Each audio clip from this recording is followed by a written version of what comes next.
1 Reis 20. O rei Ben-Hadad da Síria convocou todo o seu exército e, acompanhado de 32 reis com seus cavalos e carros de guerra, cercou e atacou Samaria. Ele enviou mensageiros à cidade, a Acabe, o rei de Israel, que lhe disseram: Isto é o que diz Ben-Hadad. A sua prata e o seu ouro são meus, e o melhor de suas mulheres e filhos também. O rei respondeu: Que seja conforme tu dizes, ó rei, meu senhor. Eu e tudo o que tenho somos teus. Os mensageiros voltaram mais uma vez ao rei Acabe e disseram: Assim diz Ben-Hadad: Mandei tomar sua prata e seu ouro, suas mulheres e seus filhos. Mas amanhã, a esta hora, enviarei meus oficiais para vasculharem o seu palácio e as casas dos seus oficiais. Eles me trarão tudo o que você considera de valor. O rei de Israel convocou todas as autoridades de Israel e lhes disse: Vejam como esse homem está querendo a nossa desgraça. Quando mandou tomar as minhas mulheres e os meus filhos, a minha prata e o meu ouro, eu não lhe neguei. As autoridades e todo o povo responderam: Não lhe deis atenção, nem concordes com as suas exigências. E ele respondeu aos mensageiros de Ben-Hadad: Digam ao rei, meu senhor: Teu servo fará tudo o que exigiste na primeira vez, mas não posso atender a esta exigência. E eles levaram a resposta a Ben-Hadad. Então, Ben-Hadad mandou esta outra mensagem a Acabe: Que os deuses me castiguem com todo o rigor, caso fique em Samaria pó suficiente para dar um punhado a cada um dos meus homens. O rei de Israel respondeu: Digam-lhe, quem está vestindo a sua armadura não deve se gabar como aquele que a está tirando. Ben-Hadad recebeu essa mensagem quando ele e os reis estavam bebendo em suas tendas e ordenou aos seus homens: Preparem-se para atacar a cidade. E eles lhe obedeceram. Nessa ocasião, um profeta foi até Acabe, rei de Israel, e anunciou: Assim diz o Senhor: Vê este exército enorme? Hoje eu o entregarei nas suas mãos, e então você saberá que eu sou o Senhor. Mas quem fará isso? Perguntou Acabe. O profeta respondeu: Assim diz o Senhor: Os jovens soldados dos líderes das províncias o farão. E quem começará a batalha? Perguntou. O profeta respondeu: Você. Então Acabe convocou os jovens soldados dos líderes das províncias, 232 homens.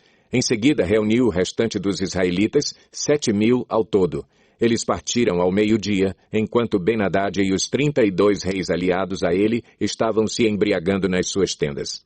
Os jovens soldados dos líderes das províncias saíram primeiro. Nisso, uma patrulha de Ben-Hadad informou: Saíram alguns homens de Samaria. Ele disse: Quer tenham saído para a paz, quer para a guerra, tragam-nos vivos. Os jovens soldados dos líderes das províncias marcharam para fora da cidade com o exército na retaguarda, e cada um matou o seu adversário. Diante disso, os arameus fugiram, perseguidos pelos israelitas. Mas Ben-Hadad, rei da Síria, escapou a cavalo com alguns de seus cavaleiros. O rei de Israel avançou e destruiu os cavalos e carros de guerra e infligiu pesadas baixas aos arameus. Depois disso, o profeta foi ao rei de Israel e disse: Fortaleça a sua posição e veja o que deve ser feito, pois na próxima primavera o rei da Síria o atacará de novo. Enquanto isso, os conselheiros do rei da Síria lhe diziam: Os deuses dele são deuses das montanhas. É por isso que eles foram fortes demais para nós. Mas, se os combatermos nas planícies, com certeza seremos mais fortes do que eles. Deves tirar todos os reis dos seus comandos e substituí-los por outros comandantes. Também deves organizar um exército como o que perdeste, cavalo por cavalo e carro por carro, para que possamos combater Israel nas planícies. Então, é certo que os venceremos. Ele concordou com eles e fez como foi aconselhado. Na primavera seguinte, Ben-Hadad convocou os arameus e marchou até Afeque para lutar contra Israel. Os israelitas foram convocados e, tendo recebido provisões, saíram para enfrentar os arameus. Os israelitas acamparam no lado oposto como 2 pequenos rebanhos de cabras, enquanto os arameus cobriam todo o campo. O homem de Deus foi ao rei de Israel e lhe disse: Assim diz o Senhor: Como os arameus pensam que o Senhor é um Deus das montanhas e não um Deus dos vales, eu entregarei esse exército enorme nas suas mãos, e vocês saberão que eu sou o Senhor. Durante 7 dias estiveram acampados em frente um do outro, e no 7º dia entraram em combate. Num só dia, os israelitas mataram 100.000 soldados de infantaria arameus. O restante deles escapou para a cidade de Afeque, onde o muro caiu sobre 27.000 deles. Ben-Hadad também fugiu para a cidade e se escondeu, ora numa casa, ora noutra. Seus oficiais lhe disseram: soubemos que os reis do povo de Israel são misericordiosos. Nós vamos até o rei de Israel vestido com panos de saco e com cordas no pescoço. Talvez ele poupe a tua vida. Vestindo panos de saco e tendo cordas envolvendo o pescoço, foram ao rei de Israel e disseram: teu servo Ben-Hadad diz: rogo-te que me deixes viver. O rei respondeu: ele ainda está vivo? Ele é meu irmão. Os homens interpretaram isso como um bom sinal e de imediato aproveitaram o que ele tinha dito. Isso mesmo, teu irmão Ben-Hadad disseram. Tragam-no aqui, disse o rei. Quando Ben-Hadad chegou, Acabe o fez subir no seu carro. Devolverei as cidades que o meu pai tomou do teu pai, ofereceu Ben-Hadad. Tu poderás estabelecer os teus próprios mercados em Damasco, como fez meu pai em Samaria. Acabe disse: mediante um tratado, libertarei você. Então fizeram um tratado e Acabe o deixou ir. Por ordem do Senhor, um dos discípulos dos profetas disse ao seu companheiro: fira-me. Mas o homem se recusou a fazê-lo. Então o profeta disse: como você não obedeceu ao Senhor, assim que você sair daqui, um leão o ferirá. E logo que o homem partiu, um leão o atacou e o feriu. O profeta encontrou outro homem e lhe disse: fira-me, por favor. Este o atingiu e o feriu. Então o profeta saiu e ficou ao lado da estrada, à espera do rei. Ele se disfarçou, cobrindo os olhos com sua testeira. Quando o rei ia passando, o profeta gritou para ele: em pleno combate teu servo entrou, e alguém veio a mim com um prisioneiro e me disse: vigie este homem. Se ele escapar, será a sua vida pela dele, ou você deverá pagar 35 quilos de prata. Enquanto o teu servo estava ocupado com outras coisas, o homem desapareceu. Essa é a sua sentença, disse o rei de Israel. Você mesmo a pronunciou. Então o profeta rapidamente removeu a testeira dos olhos e o rei o reconheceu como um dos profetas. Ele disse ao rei: assim diz o Senhor, você libertou um homem que eu havia decidido que devia morrer. Por isso, é a sua vida pela vida dele, o seu povo pelo povo dele. Aborrecido e irritado, o rei de Israel voltou para o seu palácio em Samaria. 1 Reis 21. Algum tempo depois, houve um incidente envolvendo uma vinha que pertencia a Nabote, de Jezreel. A vinha ficava em Jezreel, ao lado do palácio de Acabe, rei de Samaria. Acabe tinha dito a Nabote: dê-me a sua vinha para eu usar como horta, já que fica ao lado do meu palácio. Em troca, eu lhe darei uma vinha melhor, ou, se preferir, eu lhe pagarei, seja qual for o seu valor. Nabote, contudo, respondeu: o Senhor me livre de dar a ti a herança dos meus pais. Então Acabe foi para casa, aborrecido e indignado porque Nabote, de Jezreel, lhe dissera: não te darei a herança dos meus pais. Deitou-se na cama, virou o rosto para a parede e recusou-se a comer. Sua mulher Jezabel entrou e lhe perguntou: por que você está tão aborrecido? Por que não come?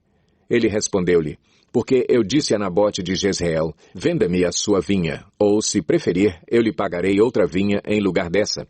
Mas ele disse: não te darei minha vinha. Disse-lhe Jezabel, sua mulher: é assim que você age como rei de Israel? Levante-se e coma, anime-se. Conseguirei para você a vinha de Nabote de Jezreel.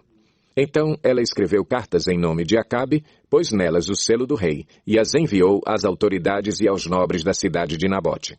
Naquelas cartas, ela escreveu: decretem um dia de jejum e ponham Nabote sentado num lugar de destaque entre o povo.